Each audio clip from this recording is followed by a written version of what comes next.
Well, hello. My name is Jack Dutra. I'm a sophomore at the University of Massachusetts Dartmouth studying communications, and I love movies. The first movie I ever watched was Monsters, Inc., probably sometime in 2004.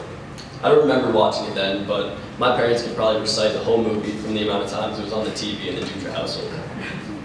I'm not totally confident in saying that this sparked my love for cinema, but I'm willing to bet that it helped.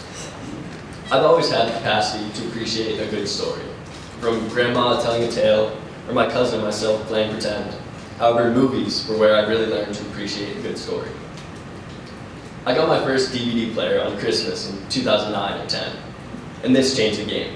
I could watch anything that I had on DVD from in my bed. Absolutely mind-blowing. Around that time, my mom introduced me to Netflix, which back then was not a streaming service on your computer, but a website where you had to actually order movies from, and they were delivered to your house. So archaic.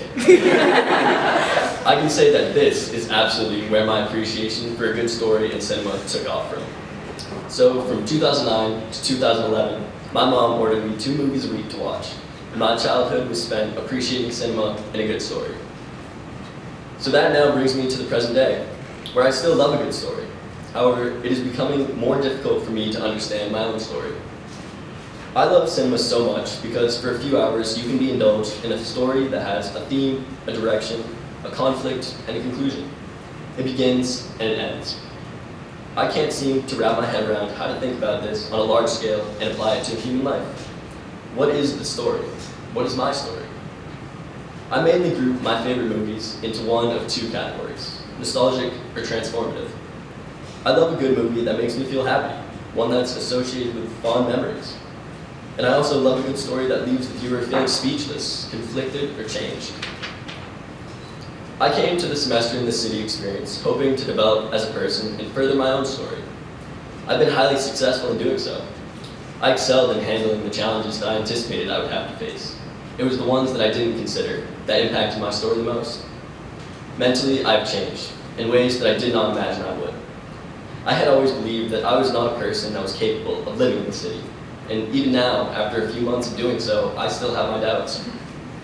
This place made me experience more days where I'm ill-motivated, anxious, and overthinking things to a mind-numbing degree.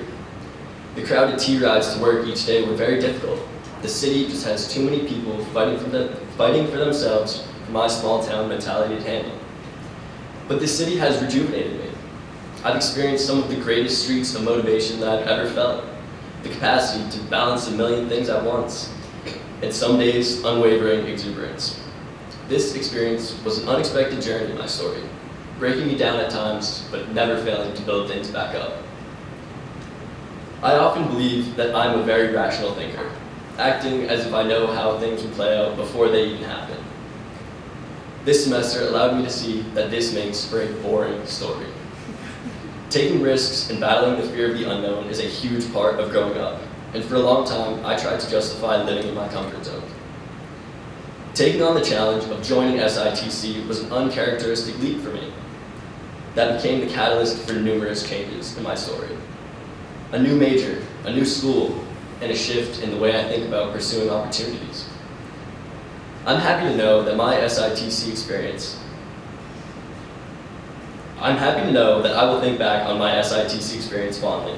Like a movie, this experience began and it ended. But most importantly, it is now part of my story, one that will connect to a vast array of emotions, and one that will fall into the category of nostalgic and transformative. Thank you.